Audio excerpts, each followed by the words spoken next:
Welcome to Season 6 of the RAG podcast. Now, for those of you who don't know, the RAG stands for Recruitment Agency Growth, and this show has been around since early 2019. And every week, we are obsessed with finding out how the world's most successful and innovative recruitment agencies and their founders have got to where they are today. In Season 6, alongside the founder's story and the inside information of that business, I also want to focus on the reality of today's economy. There is so much noise about this inevitable recession that we find ourselves in right now. And where it's going to go, is it really having an impact on the recruitment sector?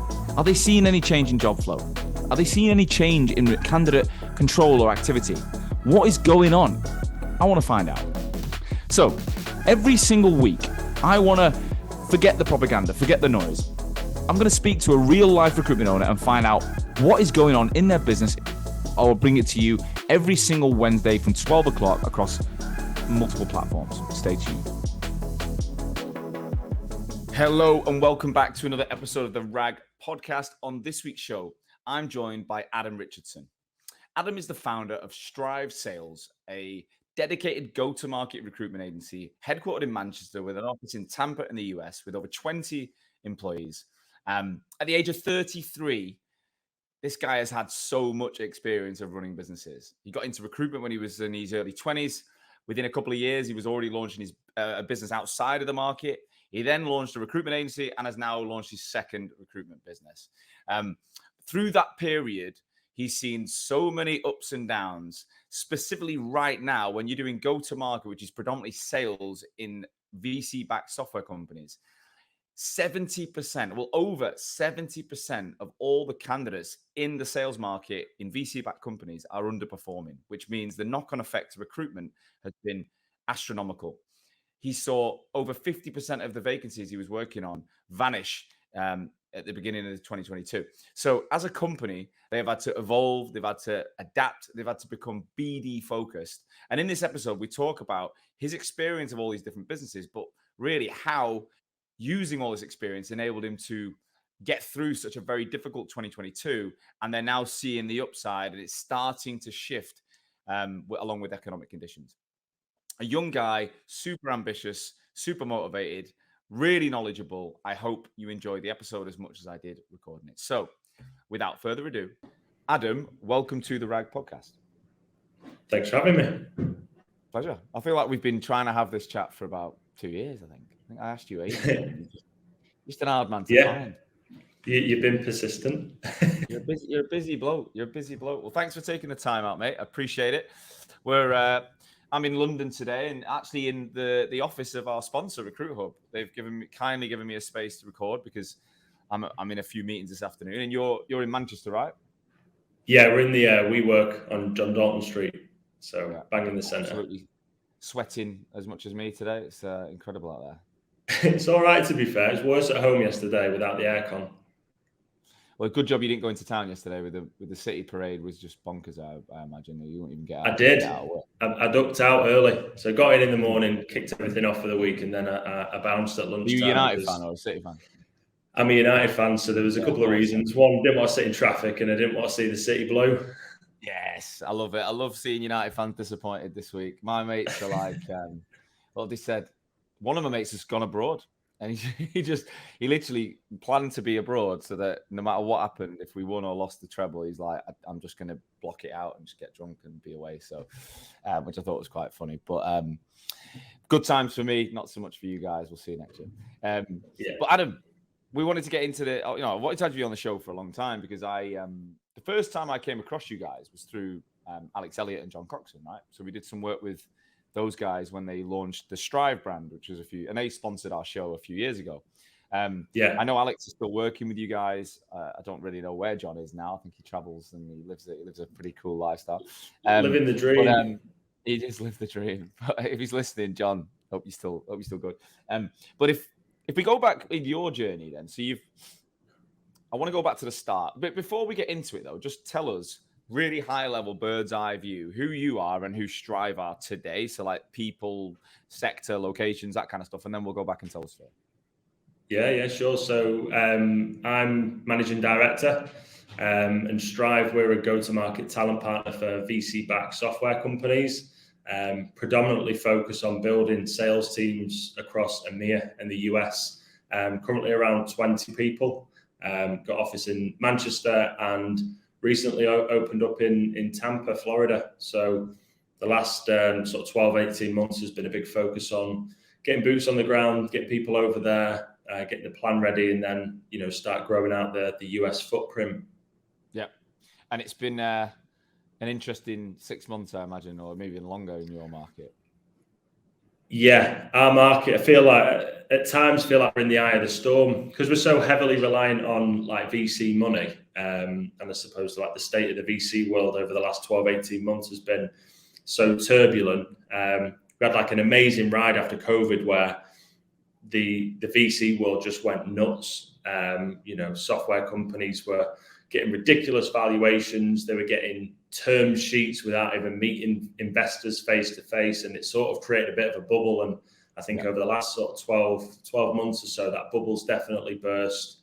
A lot of vendors are struggling to grow into valuations that they raised, the previous rounds, and it's had a huge knock-on effect with the industry. So it's been great being part of like other recruitment networks to get a good understanding of how people are navigating it. But I think my understanding from speaking to the like recruitment business owners is that we seem to be sort of bearing the brunt of the whole economic headwinds, and I think that's been a bit of a byproduct of the VC space. So the market has been really tough.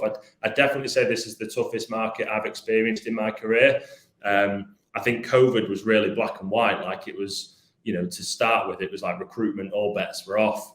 But once we started to get a bit of momentum, it was quite a quick bounce back. But I'd say the last 12 months for Strive and for our industry, and particularly our market, has been pretty tough. Huge amounts of layoffs, lots of recruitment freezes, and the whole sort of shift from, grow at any cost, which it was in 2021, to be more conservative, finding other ways to sort of take your product to market and grow your business and increase revenue without just adding more and more sales headcount. So it's been a big learning curve for me as a business owner and as a leader. I feel like I've been a dealer of hope for the last 12 months. And I'd say like one of the biggest challenges is just trying to keep, intrinsically money motivated people really engaged and focused on the bigger picture when at times they've not necessarily been able to see the fruits of their labor. So it's real testament to the team really that they've all worked incredibly hard, been very supportive of me and of each other. And I've got like a really good team and a really good leadership team around me that's really helped like carry me along the way as much as I've, tried to lead them along the way. So it's been a rough ride, but there's definitely signs of hope. There's movement in the market. We've got a really good customer base that are loyal to us, which has kept us busy. But I definitely say we're not sort of thriving in the way that I would like to be, but definitely working towards, getting back on track with that. Fair. I get it. We'll go into that a bit more detail, I think. But if we go back then, so you started in recruitment working for, I believe, Alex Elliott, right? So the Alex and John's original social, it was called Liquid Personnel, right? What was the market that you worked for within that business? Contract social work. I did the Southwest. It was quite an early stages. So I had quite a big, like broad remit in terms of my market. And I think as the business grew, they really segmented it down into specific skill sets. But at the time that I was there, I pretty much looked after all the qualified social work across children and adults across the Southwest. So pretty much placing social workers into local authorities. And that was my remit. Southwest of England, yeah. So miles away from the northwest of England where you're based. Yeah, when I joined, I was pretty fuming. I wanted Manchester or London, but the more I got to know the market, I actually landed on my feet. A lot of like direct relationships, whereas a lot of other areas was all vendor managed, so I got better margins. And I got the opportunity to go down to places like Cornwall all the time, so it was great. I bet it was in the summer. What got you into recruitment? How did that happen? So I went to university for no reason other than I didn't know what I wanted to do. I wasn't pushed in any direction by my parents, and Didn't really enjoy uni. I did a business degree, which was really generic. And as soon as I started it, I wanted to finish it as quickly as possible. So finished my degree, but then by the time I got out of uni, I still didn't really know what I wanted to do. I just knew that, I was quite financially motivated. I had a very competitive group of friends. My mum was quite entrepreneurial, and I enjoyed selling. When I actually graduated, a friend of mine who's now my business partner, and I've worked with him pretty much all my career, he was working in recruitment at the time, living in the Hilton. Was he at Liquid? Yeah, he was at Liquid as well. Yeah, so Harrison, he was at Liquid. He was living below Gary and Phil Neville in the Hilton, driving around in a white convertible Audi TT. And I was like, I didn't have a penny to my name, up to my eyeballs in debt. And the last time I'd seen Harrison, he was like basically working on a building yard. So it was like, there'd been a lot of change. So that sort of opened my eyes up to the potential of recruitment and how, I think if you're good at it and you're successful and you're in the right environment with the right market, that it can really, quite quickly change your life from a financial perspective. So that's what opened my eyes to recruitment. But it took me a while to get into it. I got rejected by Alex first time round and second time round and third time round. You just kept persisting and going back for interviews. Yeah? So I had my proper interviews with Al and with John. Then got rejected. Rang about 3 months later after they said I needed to go get sales experience. John said no. Rang about 3 months later. John said no. Rang about 3 months later. John said no. And then like a few weeks later, John just picked up the phone, called me out of the blue. But my circumstances had changed quite a bit in that sort of 9 month period. I'd got into sales. I was doing really well. I'd been promoted several times. I was now managing a team. So there sort of was a bit of a shift in power dynamics. So he then started chasing me. So it ended up working well because I got a good foundation of sales before I got into recruitment. Got myself a bigger base and a nice guarantee for a few months. So it worked out well. Fair play. And that business was a fast-paced, high-growth company, wasn't it? What was it like when you left? I think 4 years later. So I joined. There's about 15, 16 of us, I think, plus back office, which did all of the support and the admin to do with getting social workers registered. And then when I left, there's probably about 50. We just moved into a new office on Princess Street. It was the first time we'd moved out of the famous above the takeaway office, which was absolutely shocking, but no one cared because it was a great culture, great leaders, and everyone was doing really well. But we moved into the first proper office. So I think there was about 50 people. We had, we were growing a perm division, we were branching out of social work, huge back office. So it was in that Alex and John had started to put the foundations in to really start scaling. I think we'd had a big change of personnel when I joined, the sort of change of the old guard, if you want to put it that way. And then the business started to go into a bit more of a scaling mode. Whereas I think previous to that, when I joined, it was still quite, your typical boiler room kind of environment. But yeah, I saw a lot of change in the time that I was there and, learned a lot. What would you say was the main ingredient for their success? There's obviously not a lot of things, but if you had to pick one, because they obviously sold for, upwards of 20 million or whatever. And they, they've done well for themselves and they grew to over 100 people. I think it was a 10-year period. They went from 10 years. Yeah. 200 and sold it. So what, from your perspective in that 4 years, what do you think they did so well? Or what was the one thing that you look back on and think they nailed that? So day to day, I didn't have too much involvement with John. So if John's watching this is not to discredit John because I know he was more behind the scenes, but genuinely, Alex, as a leader, he was ruthless.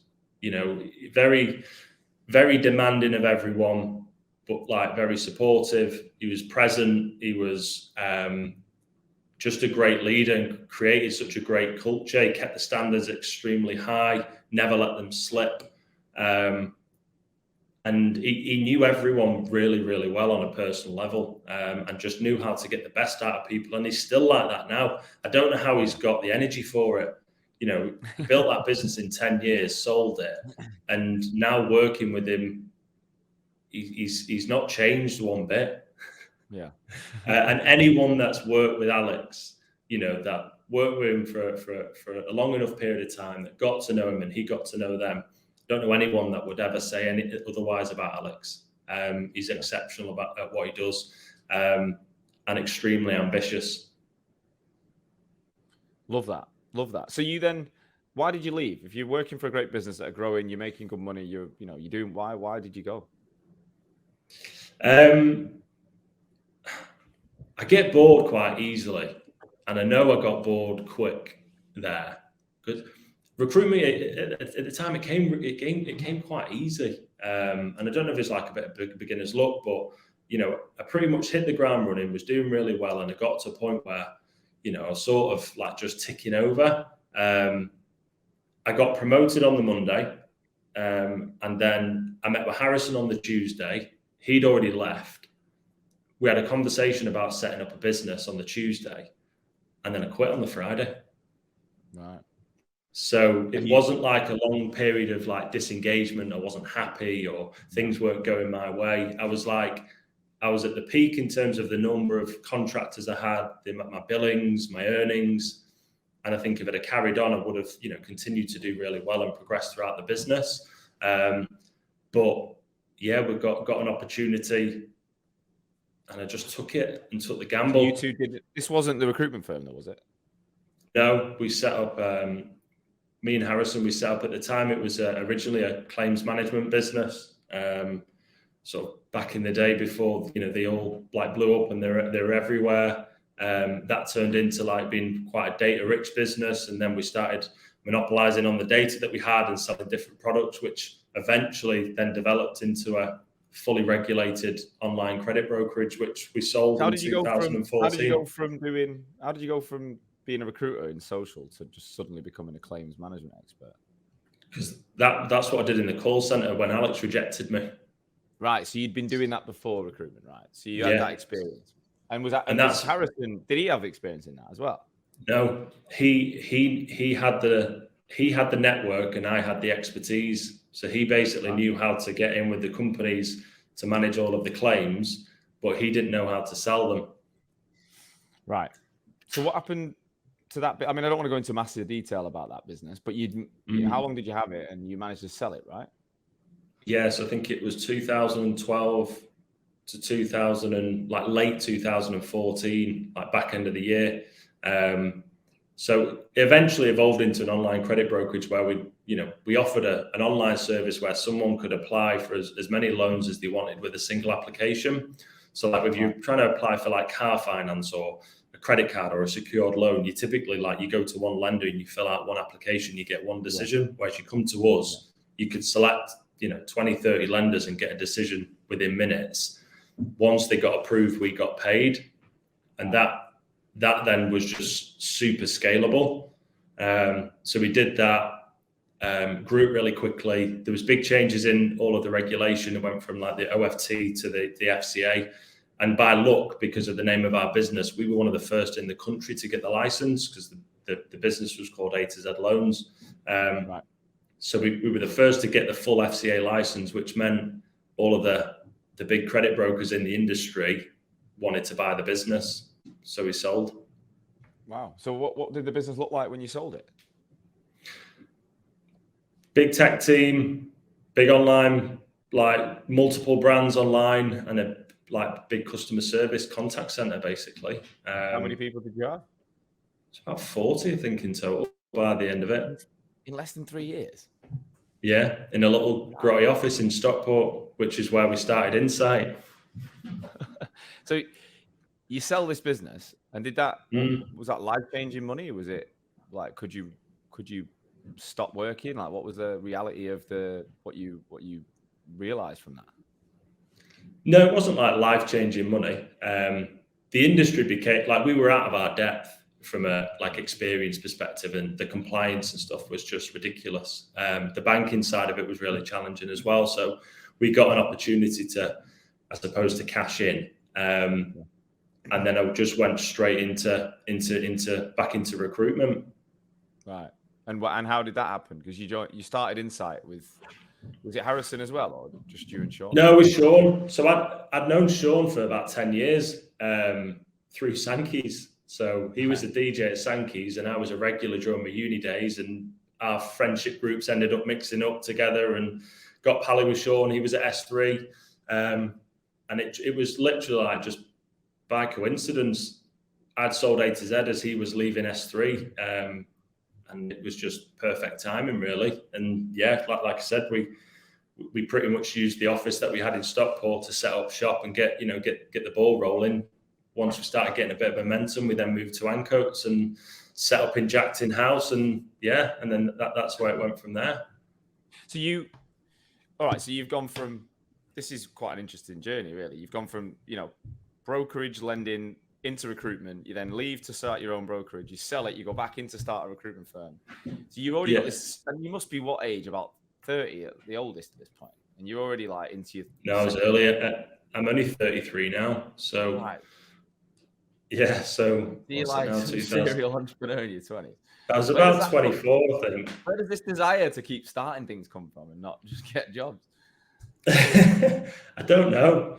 I think I'm unemployable now. I don't know if I could do it. I don't know. I think I took a risk when I was like in my early 20s, and the only thought I put into it was like, what's the worst that could happen? The worst that could happen is I'd lose the house that I bought and I'd end up back at my mum's in a spare room. And I thought I could deal with that, but I don't think I could deal with the unknown and the what ifs. Are you spending hours on LinkedIn and cold outreach and want more business coming to you over your competition? Well, if you're the founder or leader of a recruitment agency, here's what we can do for you. At Hoxo, we'll give you the training, support, and resources to take you from what I call an offline recruiter, reliant on posting jobs and sending in mails to open up new customers, ultimately looking like every other recruiter on LinkedIn, to being an online recruiter, being seen by over 25,000 relevant people, driving a 200% minimum increase in engagement on your profile, and seeing daily lead lists from LinkedIn that you can follow up with in 6 weeks' time. And if you don't perform, you don't pay. Now, why can we make such a bold, results-driven promise like this? Well, it's simple. There's two reasons. Firstly, whilst I've been building the RAG podcast, we've actually done what we say we'll do for our clients. In less than 2 years, we actually built a business generating from 0 to over 1 million views per month on LinkedIn, leading to multi-million pound revenues with a sales team of me plus 2 people, without making a single outbound cold call. Second is our track record. Not only have we done it ourselves, but we've helped over 350 agencies and over 4,000 consultants do it as well. It all in the last 3 years.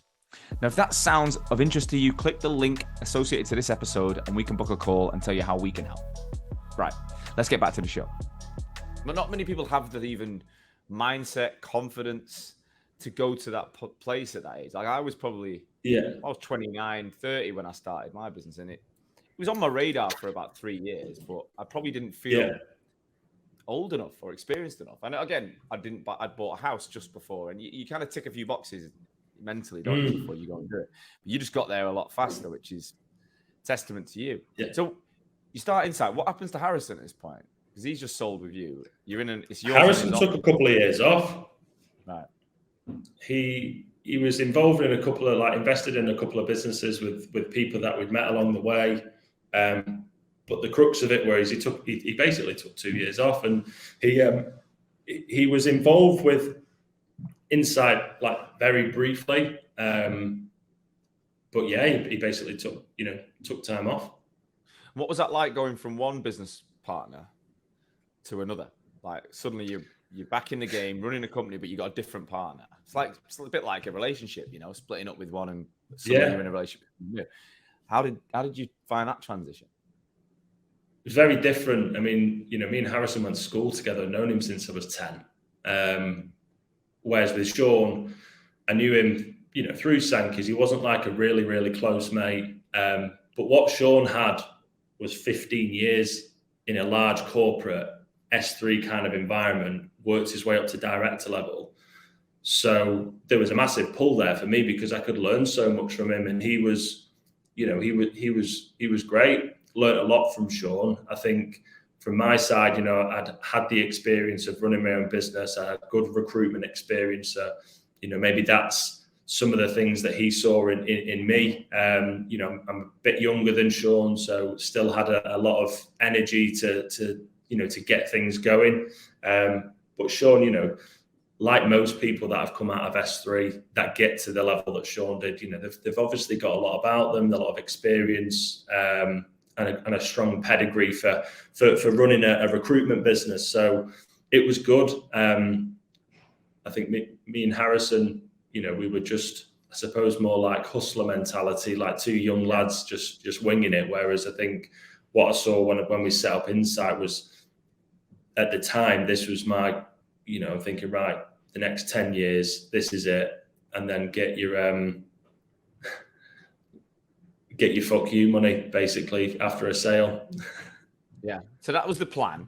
So talk us through that journey then. So when you set that business up, what year was it? 2015. Right. And 2015, we set up in Stockport. Sean had left S3. He took a little bit of time to, you know, go away and spend some time with family. I think he went to Barbados or something. So I just got our ducks in a row, got the company set up and CRM, job boards, and all the, you know, the boring stuff that you need to do just to actually get going, so that by the time he came back from his trip, we were in a position where we could just start hammering the phones. It was just the two of you? Just the two of us, yeah. You'd not recruited IT before?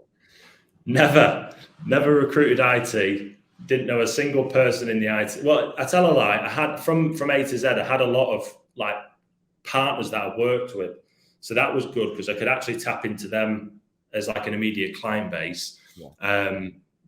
But yeah, never recruited the market. So I had a crash course with Sean for I think about half an hour on what .NET was, and then just started ringing candidates.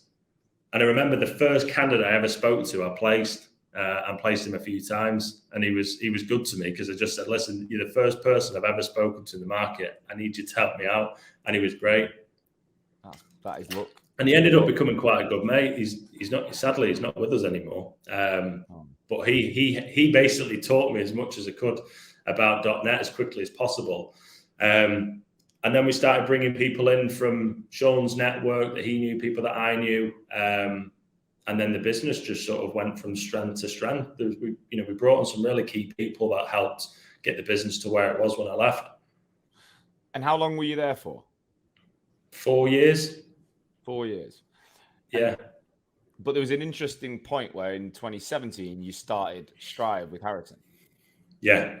Talk us through that journey then. So where was the business 2 years in, and when did you start thinking about a second company or another company? So 2 years in, I think we're about 20, 25 consultants across contracts and perm, .NET, predominantly the Northwest and Yorkshire. And we reached that typical point that a lot of recruitment businesses do, where they get to 20, 25 quickly, and then they start to plateau. And we just, we'd either let people go for performance or whatever, or people would choose to leave, and we just kept hovering. So originally Strive was our in-house rec to rec. So we basically built an internal recruitment function, but then wanted to monetize it. So we set up as a separate brand. And then from then onwards, we managed to really push on with the growth because we had our own dedicated recruitment function that was focusing on insight, but also taking candidates to market that either didn't want insight because they didn't want tech, or they didn't want me or Sean or whatever, or we didn't see a fit with them, and we'd then go and place them elsewhere. So that was how Strive originally started, as a rec to rec. Right, that makes sense. And did you lead that? Like, you stepped yourself aside to lead that? No, as just an investor, and I suppose provided the infrastructure, so the office space. We had the team. I trained the team, all the resources, LinkedIn, everything you need, so that basically when Harrison came back into the fold, he could just literally day one pick up the phone and get going with it. So was Harrison the guy that you were bringing in to lead that then? Is that the plan? Was that the plan? Right. Yeah. And what, I suppose going into rec to rec with the recruitment experience, it's not rocket science, is it? It's not an easy market, but you can understand it. So you bring him in 2017 to take that on. what happened next? Because it obviously transpired that you ended up leaving and staying in Strive and creating a completely different company. Yeah. So Strive did really well. Harrison built a really good reputation in Manchester as a rec to rec, and he did great things for Insight in terms of bringing some great people in. But what started happening was the clients for Insight, we were finding them all the engineers and basically everything on the dev and product side. They started coming to us for more commercial roles. And I remember a couple of my clients, we got like a sales director, a head of sales, and an individual contributor role that they asked us to fill. And we were all tech, so I said, well, I tell you what, Strive sales, Harrison was keen to take them on, so we took them on, and he filled the roles within a matter of weeks. The average fees were like double what we were doing on Insight. And then as soon as Harrison got a taste of, I suppose, bigger fees, he was like, right, we should move up the food chain. And then we started focusing more on software sales and gradually phased out the rec to rec, moved the team over, and then flipped Strive into a purely enterprise software sales recruitment business. And in the first 6 months of us doing that, like Harrison and the team, they outbilled in 6 months pretty much what the whole of the perm IT team did. So wow. It was just the market opportunity was just so glaringly obvious that it was too good to pass up. So we just doubled down on that and went for it. Recruited a new team, separated the offices, and then that's when I made the decision to sort of part ways with Insight, really. But obviously, Sean would have been an owner in Strive as well. Yeah. So how do you maneuver such a deal? So I think like alignment's really important with regards to like leadership, and I think over the years alignment has started to sort of maybe come out a little bit out of kilter. So myself and Sean had a conversation between us, like it was all amicable, and just decided that this is maybe a good opportunity for us to part ways. I've got something that I can focus on. Insight's in a really good place. He can focus on it. So myself and Sean agreed a deal that he would buy me out, and we would part ways, and that was it. There was no drama or fuss per se. It was just. Well, did you have to buy him out of Strive as well? Was it like a cross? Yeah. So that was all part of the deal, and it was done. I think I'm sure they wouldn't be an equal price, right? So there'd be two different businesses measured in their own way, and then there was a few moving parts, but thankfully it all actually happened relatively easily without any fallouts. So unless Sean says otherwise, it's still he's on next week to talk. No, I'm joking. Is it? No. I mean, he could be. I'll get Sean on at some point, I'm sure. Yeah. No, he's a good guy. He's a good guy. I saw him recently. We did the power. We literally just started working with the Power Hive, and I went down to their first event, and it was awesome. Really enjoyed it. But I literally didn't know. I kind of roughly knew you were involved, but I didn't know you were a founder until we spoke the other week, which is. It's a very different business now. There's Well, I've interviewed 300 people now, pretty much on the rag. I've never seen anyone do what you've done. Like, I've never seen anyone go do as many businesses in such a short period of time under the age of 30, and then start a business, start a second business, and then part ways. It's a really interesting. Just to go back on that, and again, this is not about Sean. This is about being a business owner and having a partner, right? And you've obviously had Harrison, you've had Sean, then you've gone back to Harrison. You've also had Alex Elliott, who was your boss, who's now a partner, if you like. Yeah. Before we tell more of the story, like, what do you think are the key things you've learned about getting the right partnership? Like, what is it that has to be there for it to flourish? Trust. You've got to be able to trust that person, like, without any doubt. That's one thing. Like, don't go into business with someone that you can't trust. I think like you've got to be aligned in terms of what you want out of it as well. If one person wants a lifestyle business and someone else wants to build a market leader, like that isn't going to work, because the work ethic isn't going to be there from one person than it is from the other. So like alignment's really important. You've got to want the same things. And then like you're complementing skill sets. Like, I know I'm not the finished article. I know what I'm good at, and I know what I'm not good at. And I think having a partner that complements that is really important. I suppose Alex's role is slightly different in what he's been involved with Strive. You know, he's a business partner, he's a shareholder, but I think given his experience and what he's done, he also plays the part of a mentor and an advisor, and a therapist at times, and a friend. So like, yeah, there's a lot that he's brought to the table over and above, just a business partner. But yeah, there's some of the things that I'd say. I'd agree with you.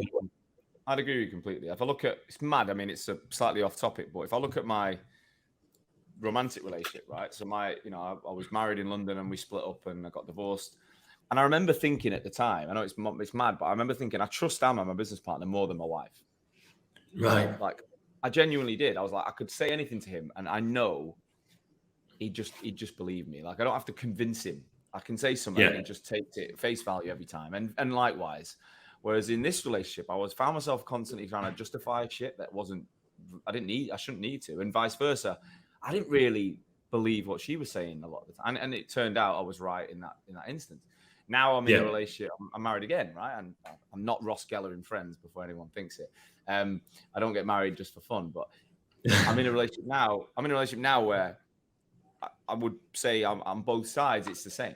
I can genuinely trust my wife. And it's an amazing place. I've never been there with a business partner in that respect. I've not had that, So even the guy because we had three partners. There was a third partner to Hoxo, a lad who I grew up with, who I went to school with, and it was similar to you and Harrison, but it wasn't a trust thing with Mark. It was more of a capability and an alignment thing. We didn't see this. We didn't want the same things. It wasn't going to fit. But trust was never my issue. But I respect you for being honest with that. And I think so many people start recruitment companies with people from the office who are good and they see mutual qualities, but a lot of people don't really think at the start because there's nothing to bet on at the beginning. There's no value to it. It's just an idea. Yeah.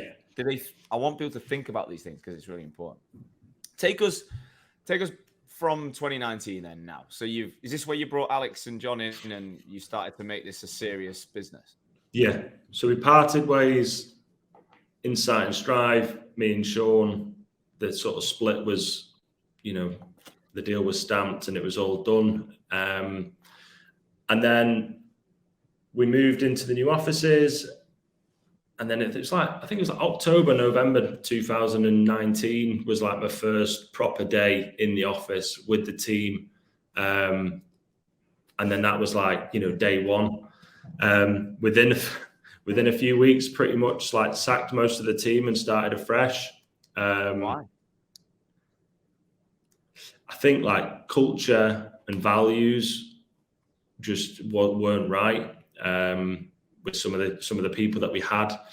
So pretty much, started afresh, started hiring, hired an ops manager to help basically build out all the systems and processes and get the business ready to start hiring aggressively, hired in some fresh trainees and started training them up. Two of which are still here today. One's helps me run the Manchester office. The other one's gone to set up the US. And then, just basically that was like Strive 2.0. And then COVID hit. So we had like a 6-month run where we were just getting some momentum. I think we'd hired about 7 or 8 people, got rid of some of the previous people. And then, we were literally winning business, breaking records every month. It was, growth. Everything was great. The team was amazing. We're all having loads of fun. Then COVID hit in March 2020. And that was, unprecedented times, especially still relatively inexperienced, still junior in my career for what I'd consider. And then faced with a global health pandemic and all literally recruiting. You must be new to recruiting sales into tech as well, because you'd done social, you've done technology, and then you might have started Strive, but you weren't directly in it. So then you've got to get your head into the new. Got back on the tools. You reinvented yourself. So got back on the tools. Was working jobs, dealing with clients, doing BD, hiring. I'd like just went back to like your typical recruitment, like business founder, where you're just wearing every hat. And, you know, it's hard to sit there and start training someone on a market when you've never built in the market. So I had to make sure. I've always been one of those people that can do, like, as I say, if you know what I mean? Whether it was recruitment, whether it was with the claims, like whatever it's been, I've always, you know, made sure that the proof's in the pudding. So I'm not sort of speaking hypothetically, because I think like for people to buy into you as a leader, they want to know that you've got like the pedigree to do it. 100%. Now, without going through the whole COVID story in depth, we kind of know how that played out, right? For most businesses, remote slowed down, but then we saw the hockey stick, and it was a boom time. It was great. How did your trajectory grow in that period of, say, late 2020 to early 22? Probably it was about a 12 to 18 month period of a rocket ship. Right. Went from like 8 to 30 in the space of like a year.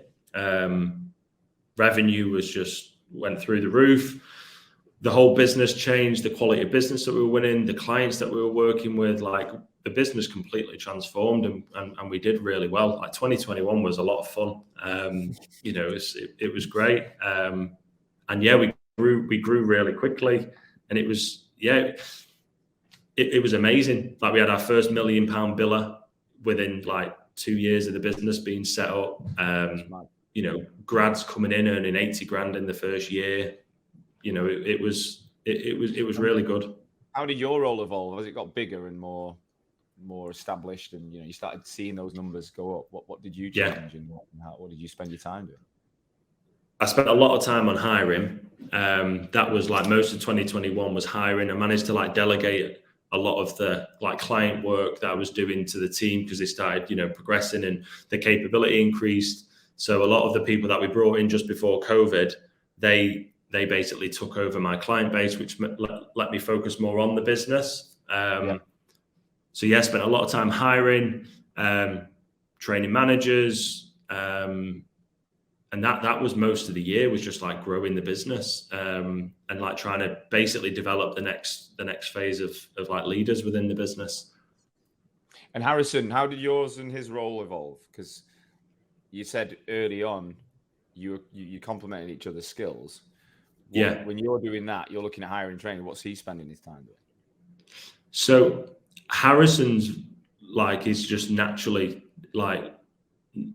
capable when it comes to like business development. So we really stripped everything back from Harrison to just focus on BD and winning clients and winning big projects.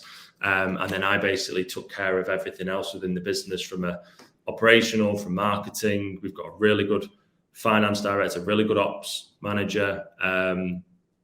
So I looked after everything else day to day, and Harrison just went, you know, full pelt on BD, which is why, you know, we managed to like grow our revenue so aggressively in that year and start working with some amazing clients and build a really good network. Because we just took everything away from him and let him lean into what he's really good at. His job, or is he just about bringing work? No, he just brings sign and pass.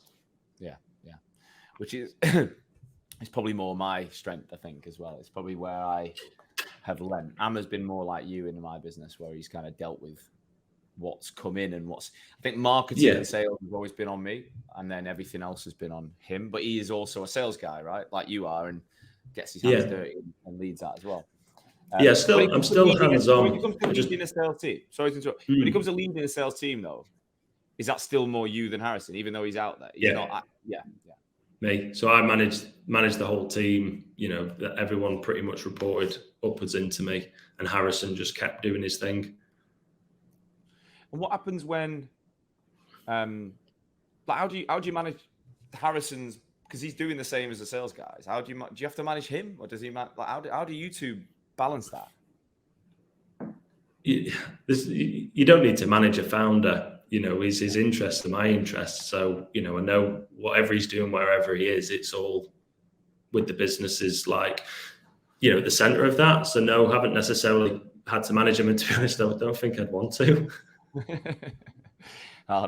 He's a bit of a maverick, shall we say. So it's not, you just let him do his thing. Yeah. And does he help make decisions around the business? Like, is he involved in those conversations as well as a sounding board for you? Yeah. Still involved with everything. It's not like he's cut out of the loop for that. It's just like day to day. There's no point in him getting bogged down into like, management issues or training issues and stuff like that, which just takes away from what the business needs. We've got a really hungry sales floor that need jobs. So like, he's the most capable in the business at doing that. So let him do his thing. Yeah. Again, it sounds so similar to me and Amma, really. It's really similar. And he's been always good at letting me do what I need to do and not hold me back but I'm not the guy for like detailed process. And I mean, I don't think he is, to be honest. I think he's learning to be that guy, but I don't think it's as natural. I think most recruiters you're not naturally process and admin driven, but it's just something that certain people do. I like, don't get me wrong, I like a good process. I like things to be organized and I like things done in a certain way. But I think like actually putting that all together and, documenting everything is not my strength, which is why we bring in, really key people within the business into ops, into marketing, into finance, so that, you can play to those people's strengths who will do a better job than I would. Yeah. What's happened then since the market turned, and when was the earliest sign that the things were changing? So we saw it as early as, I'd say, Q2 last year. We come into Q1 last year with the most pipeline we've ever had. Like, it was set to be the biggest quarter that I think we would have ever done as a business. And we had a disaster. We had like more offers declined, more offers pulled, jobs pulled, clients stalling. Like, it was just a disaster. And coming off the back of 2021, which was just like record-breaking quarter after record-breaking quarter, it was a bit of a shock, and we was like started to feel like what's going on here. And then Q2 is when the conversation started happening with all the VCs and their investment portfolio to say, listen, like the message generally was like batten down the hatches and prepare yourself for a pretty bumpy ride. So like loads of the larger vendors then started cutting back, making layoffs. The startups started slowing things down.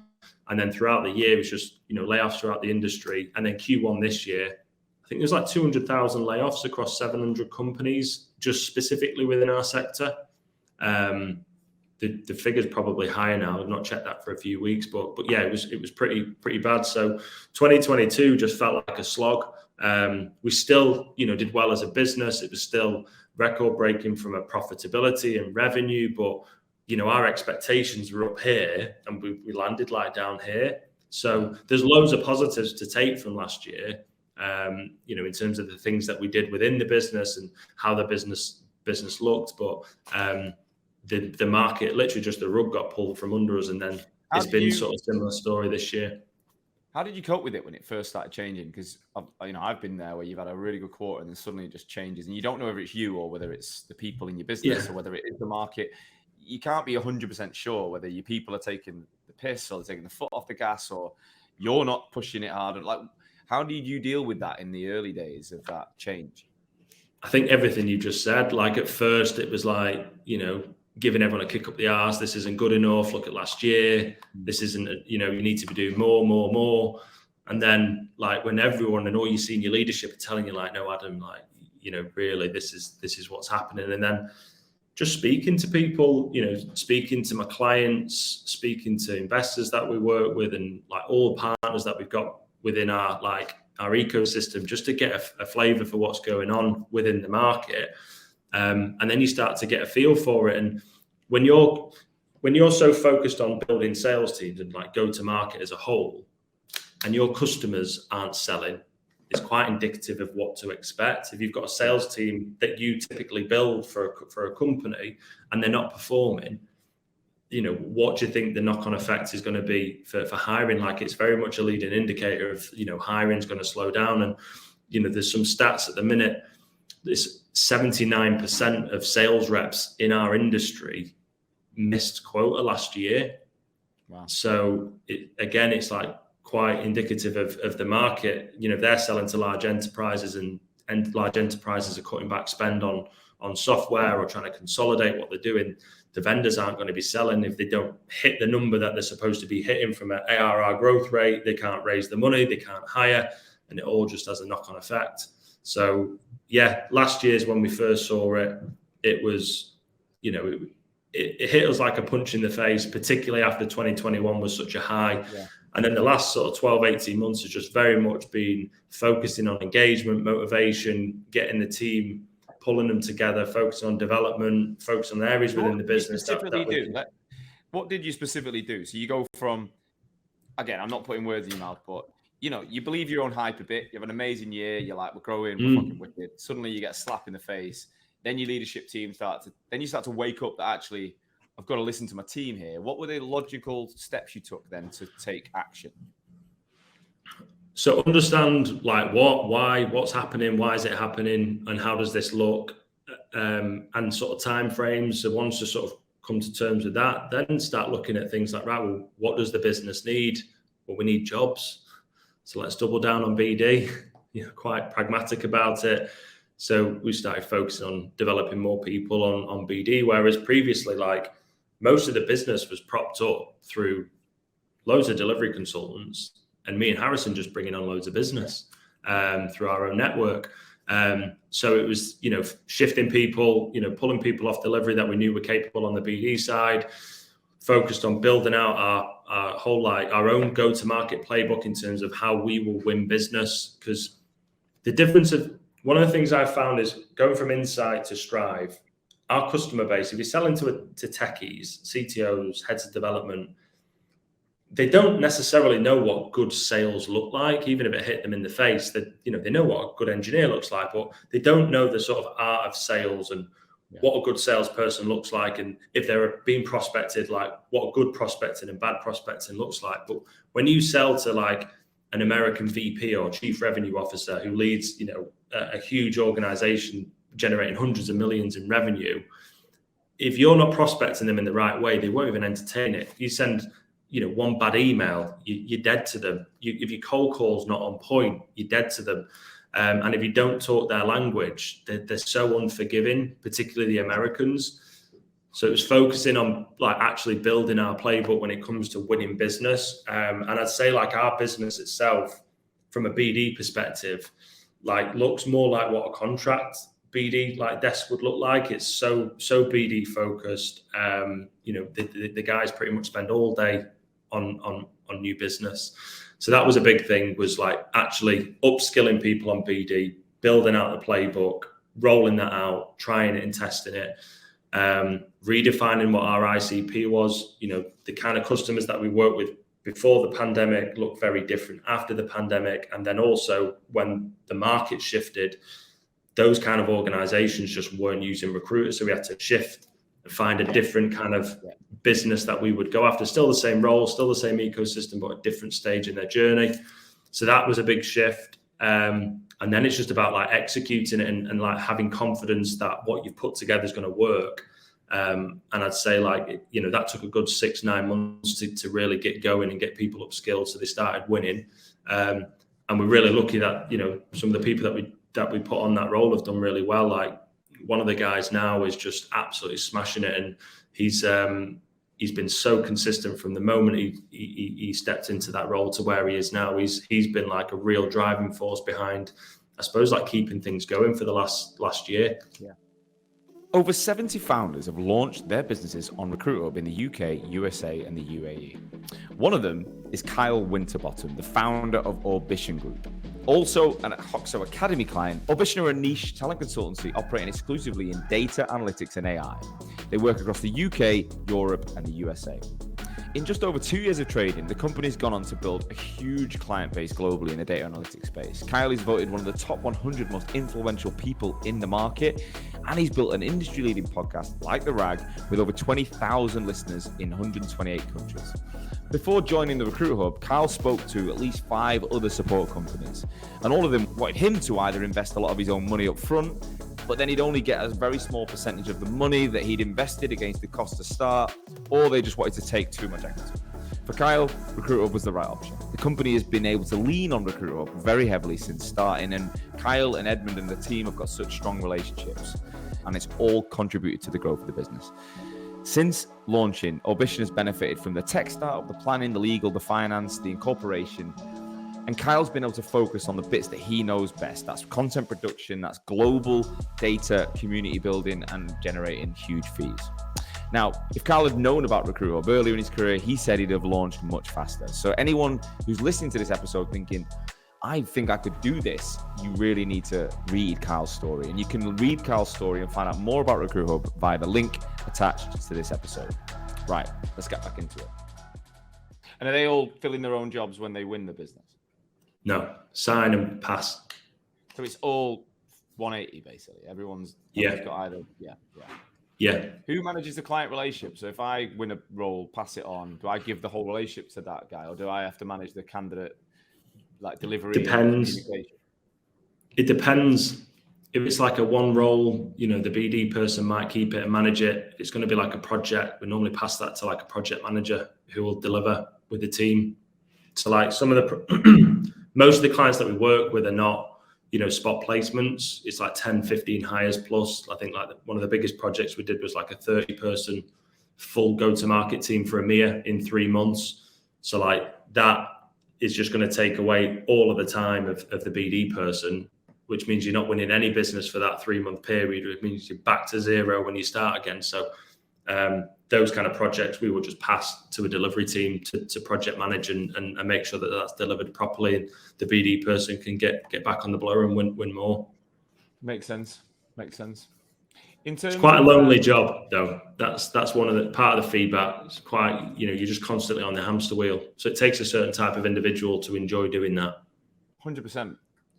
But again, it's more of a traditional sales job, isn't it? Like filling your own work, not go and work in one of your customers. Even in my team, it's not there's everyone's got a role to play. You sign a client, you pass them on, and someone else is the expert at what they do. It's not the 360 model is pretty much unique to our industry, really. I mean, the state agencies and stuff, you might get it as well, but most commonly, tech sales, most sales, you're getting a sale and you're moving it on.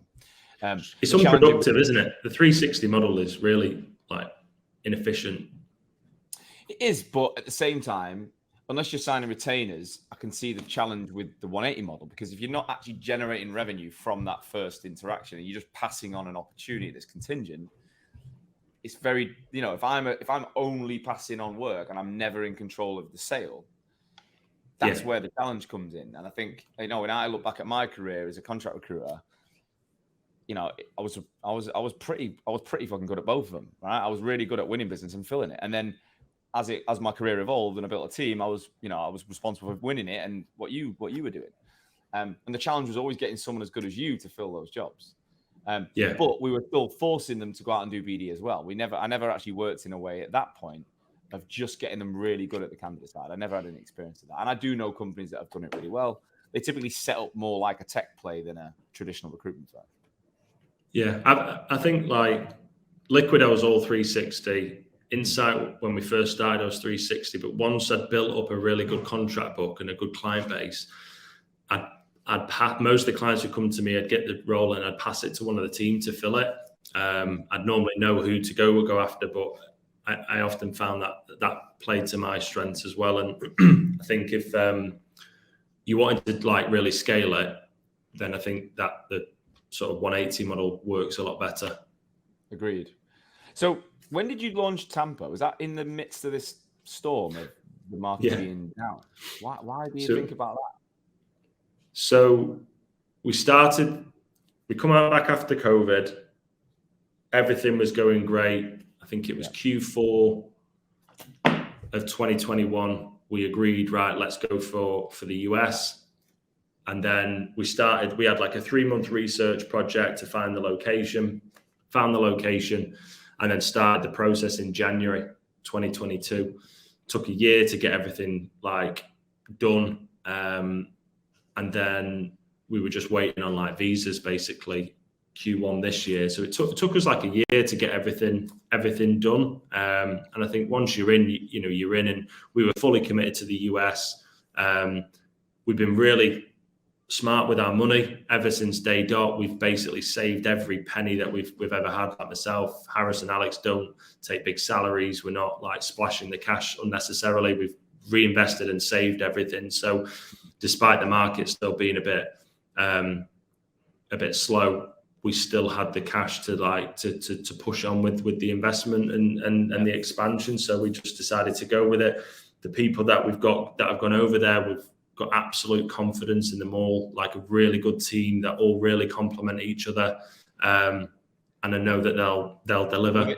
Were they already recruiting in the US from here though? So they already had like a track record? Yeah. So we took our best biller off Germany to head up the US, and he moved, I think it was like midway through last year. He started focusing on the US. Took John, who's MD for the US, he shifted onto the US at the same time, and then started building out the US desk, and then started adding more consultants onto it. So we had the business there before we went. So it wasn't like they've gone over there at zero. They've gone over there with an existing client base, with an existing network, just on a different time zone in a different office. Yeah. And how is that market, like in terms of the flow of jobs and the confidence in the market? How is that compared to that of the UK and Europe in a similar space? It's the same. So there's, the US, from what I've seen, they're like 6 months ahead. Whatever happens over there, we typically get it sort of six months later.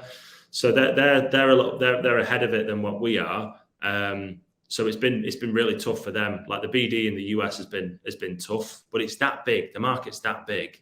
It's 2021 was like shooting fish in a barrel. This year's like more like what you'd expect from a recruitment market. You've actually got to work hard to earn a living and to win business. So it's tough. EMEA is obviously a lot slower than the US, and there's a lot more complexity to it with all the different regions. But yeah, it's not been any easier over there for them. Right. And moving the team over there, how is that? Like, how are you managing that? And culturally, how are you going to keep them from going to two different cultures and two different? Because they're not even on the same time zone. I know it's not only 5 hours, but 5 hours is enough to create a lot of complexity in your. Yeah. So, I mean, like, I can't say and profess to have all the answers because we're like 3 months in and I've got 3 people there. So it's not like, I've got all the answers, but from everyone that I've spoken to that's done it successfully, the first thing they've said is don't try and just replicate what you've got in the UK. Right. You've got your blueprint, you've got your processes, you've got your Strive DNA, and then let that then become your American version of it. So we had a really aggressive hiring plan for this year, which we've just had to can, and just like take stock until the market starts to pick up, and then we'll start to execute it. But the plan was to have a founding team that were Strive, through and through. They've been here from day dot. They know everything about the business. They've been a part of the business's growth and everything that we do and why we do it. And the story and the success is down to them. And then build around that. So we've got a few people in Manchester that have got ambitions to move over there, which is part of things that they're working towards. But outside of that, the plan is to build, it with Americans and build like this, the Strive American office and let it have its own identity. But with our process and our blueprint, I think people that try and go over there and recreate a UK office in an American culture, from what I've been told, are gonna, face like challenges. And it's the same coming the other way. My clients with American vendors, when they land in the UK or France or Germany or wherever in EMEA, they all have the same challenges coming the other way across the pond. So that was the advice that I'd taken on, is like, have your people there that know your business inside out, and then build an American version of that business and let it have its own American identity. What was a massive shock was interviewing Americans. Obviously, interviewing candidates for jobs is one thing, but interviewing Americans for your own business, to the level of detail that you interview people, was just, it was night and day for interviewing someone in the UK. In what way? What was different? They're just different. Everything is great. They're so optimistic, positive. They are all like, I think it's just that American culture is just very different to the Brits. You've really got to dig to find fault. Right. The other thing is, like, most Americans that go to like a good school, when we were, targeting decent caliber candidates, they have like training on interviewing and stuff like that as part of like their college degrees or whatever. So they're actually trained and do courses on interviews. So their ability to interview and sell themselves is a lot different to like, say, a fresh grad over here. But yeah, it's very different. I wonder if that translates into the skill of being a recruiter as well. Like, if they're good at interviewing for themselves, are they going to be good at interviewing others and good at communicating to clients and finding that role? I mean, it doesn't always work. I've got to be careful because I don't know who's listening to this, but like I've got friends that have gone over and set up businesses, recruitment businesses in the US, and the long and short of it is a lot of the American grads that they'd hired previously, and this isn't, for all of them, but they could talk the talk, but they couldn't walk the walk. They'd sell themselves as, being, 100% committed and having the work ethic, but when it actually came down to doing it, they didn't necessarily have the minerals to do it, which is probably, quite telling given how successful the UK recruitment industry is and the fact that so many recruitment businesses from the UK going over to the US and absolutely cleaning up. I never worry about competition of a US recruitment business, no matter how big and established they are, because most of the recruiters aren't very good. Yeah. So it's that confidence. I always think it's like we're like the Premier League and now like the MLS. And it's like we're going out there to Premier League players, the MLS, right? That's how I look at it. And it's it's early, right? It's 3 months in. It's going to be a journey, mate. It's going to be a journey, and I'm excited for you. So where are you heading then? What is the vision for Strive? Because I don't get any vibe that you're anywhere near where you want to be. Where do you want to take this? So it's very cliche, but it's really simple. We want to be known as the number one provider for go-to-market talent within the VC-backed SaaS space. Right. There's a couple of like big players in the market. There's not huge amounts. Like if you look at like IT recruitment in the UK, like there are hundreds and thousands of IT recruiters, but like specifically like expert go-to-market recruiters, there aren't that many out there. So there's a couple of very well established that have been in the market 20 plus years that do some incredible numbers, and it's about knocking them off their perch, with a view that long term the plan is to exit and sell. And have you got a time frame in your mind? Have you got an age or a point in your mind where you think that is probably where I'm aiming? Whether I do or not, that's what I'm aiming for. I have a number that I don't want to share, but before I'm 40, I'm 34. I've got 6 years left. That's exciting. I mean, I started Hoxo at 30 and said I wanted to be done when I was 40, and now I'm 37 soon, and I'm like, I can't see. One, I can't see it happening. Two, I don't know if I'd want to. Like, I quite enjoy it, and I don't know what I could do all day. So it's funny. I think there's like. One of the things that I've like learned is, building a business to sell is one thing, but the most important thing is building a business that if you didn't sell, you'd still want to do it. Yeah. There's no point building something that you hate for 10 years, that you can't stand getting out of bed every morning, going to work just because you're going to sell it in a few years. Because, like what, 1% of recruitment businesses sell? It's like really slim. The beauty of it is, there's 2 people involved that have done it before already, and particularly to like Alex's level. But most important, like just building something that I'm really proud of and that I enjoy doing every day. Like the most important thing is like the people. Like I genuinely enjoy working with every single person at Strive, every single one of them. They give me energy, they inspire me every day, they motivate me, and they make me want to come to work every day. So like even if we didn't sell, like I'd still be happy doing what I'm doing. And I think if you build an amazing business that has that kind of culture, someone will want to buy it. But yeah, that's the goal. That's the North Star.